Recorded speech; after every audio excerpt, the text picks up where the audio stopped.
Hey everyone. I wanted to make this video as the first in a bit of a series where I'm going to focus more on some of my story and my experiences and how my struggles led me to where I am now. Struggles slash life experiences. Over the years, when I was struggling and searching for answers, and initially it was a lot of searching outward, I was really inspired and it really helped me to listen to other people's stories. How did they so-called overcome whatever it was? Depression, anxiety, burnout, anything, right? So everyone has a story, and more often than not, we all relate to a lot of the aspects of different people's stories. And my passion is I love to work with women. I've worked with both men and women over the years, and I just feel a connection with women. And there's often I just feel a connection working with women. It's almost like we're in a tribe of sorts where we relate to one another, and particularly, and I can speak for myself and then certainly the women that I've worked with and even friends that I've had, that when we're sensitive and we feel our emotions really deeply, really intensely, and then maybe we're even empathic where we're really sensitive to the energy around us and we pick up on and feel other people's feelings. So with some of the struggles I've had, and what comes to mind initially is struggles with health. Those will certainly get our attention, right?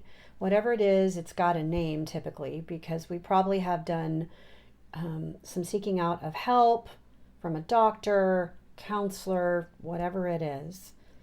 And we want to know what's going on, and we want to know why. Ultimately, so we can fix it.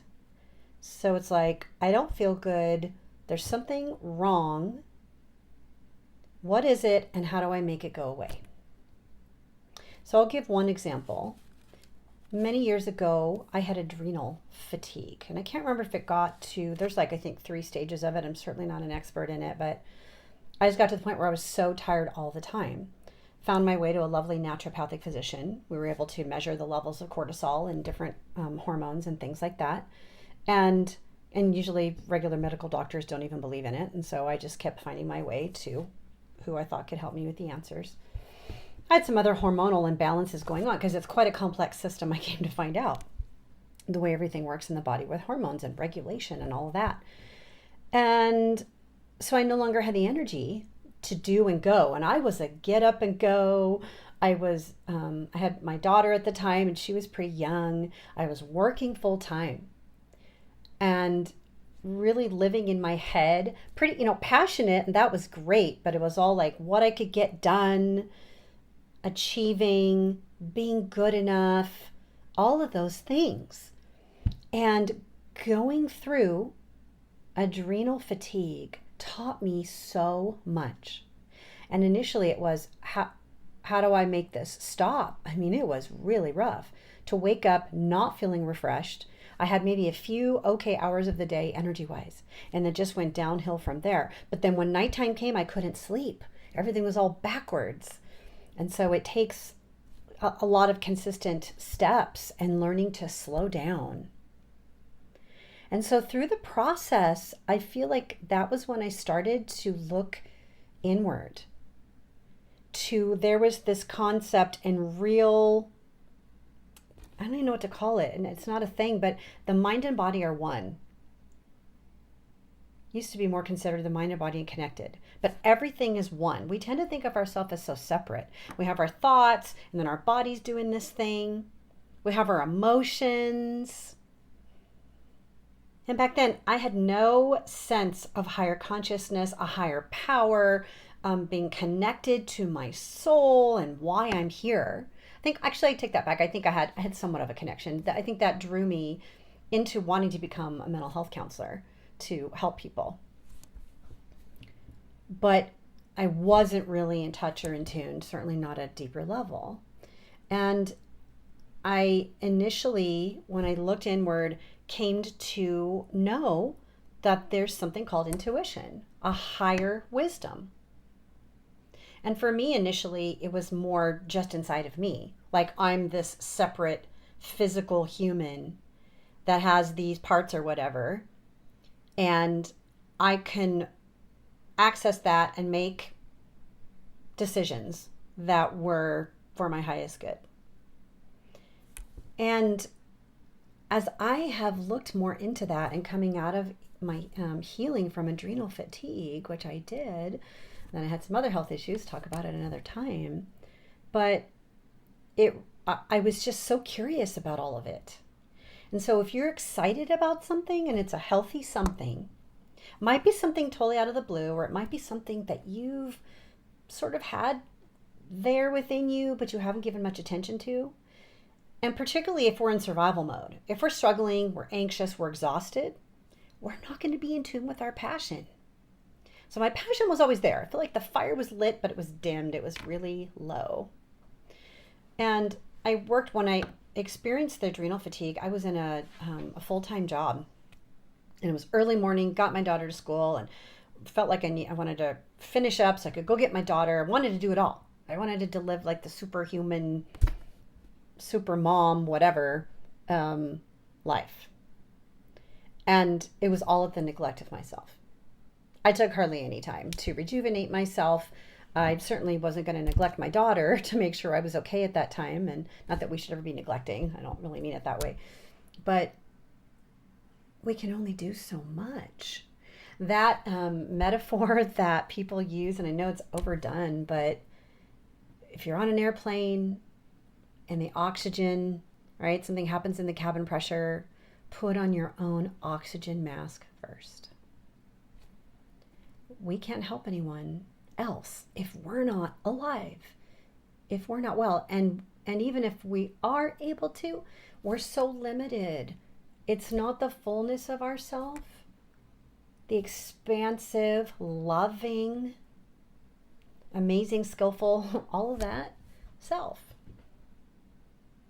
If we're exhausted, if we're stuck in our head, and I know I've talked about that a lot, and that's a theme that's going to run through my videos. What we think is not who we are. If you need to think about who you are, that's a program.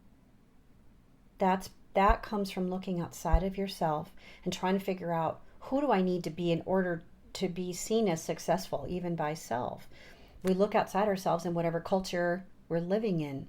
And it's like it has something outside of ourselves has dictated that. It can be parents and teachers and all those things. There's no one right way to do anything. There's what's right for you. So back to the bigger picture of the struggle. So my struggle with my health, it got my attention. And I've come to believe that's the purpose of it. If we didn't start to struggle, get sick, suffer, why would we ever stop and change anything? How would we expand and grow? If we believe all that our head, our mind/ego tells us, we're just here to achieve, to fit in, to be accepted and be liked. And there's obviously a lot of other things you could include in there. If that were it, I don't believe that anymore.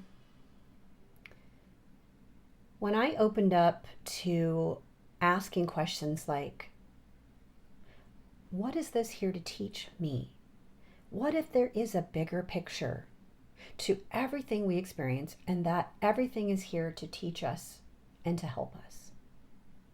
And I think that's unique for each one of us. I now believe I have a soul. I was listening to a podcast today by Danielle Laporte, just beautiful, beautiful podcast that she has. And you can go and listen to it.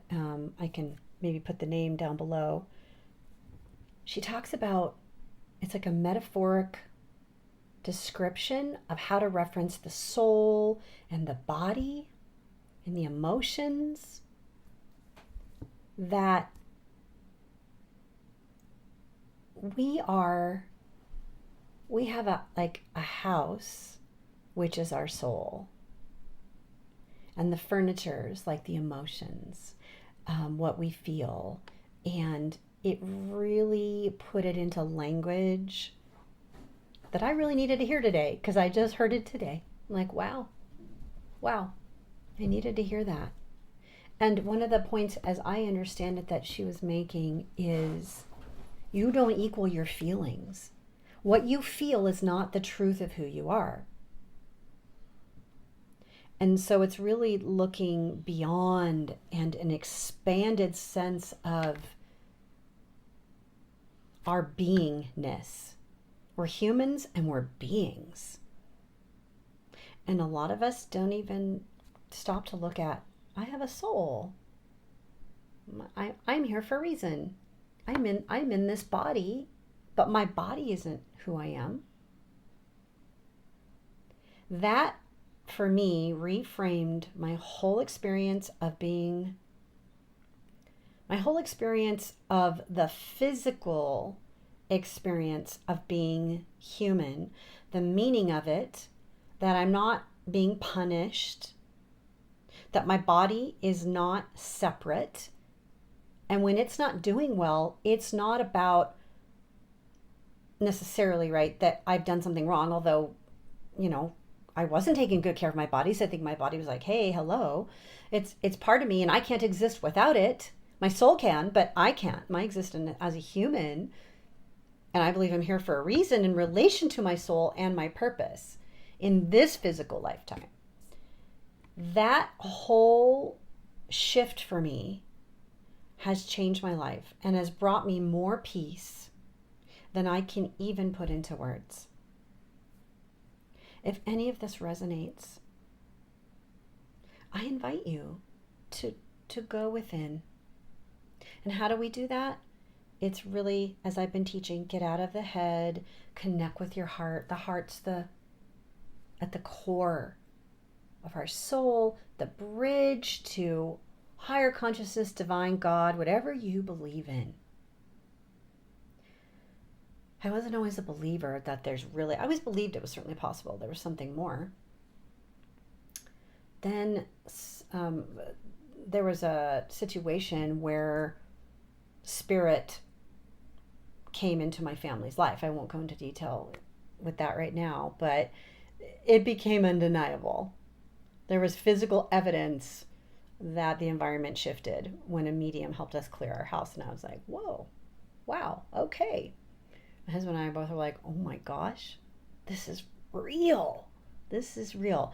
And then, not too long ago, I took a couple of online courses with an evidence-based medium named Suzanne Giesman. If anyone wants to know more, and if you've been like, oh, I want to know more about how does all this work? Like they say, cross the veil, and when we depart, how does that work? And I mean, evidence-based medium means she gets evidence from people who have departed.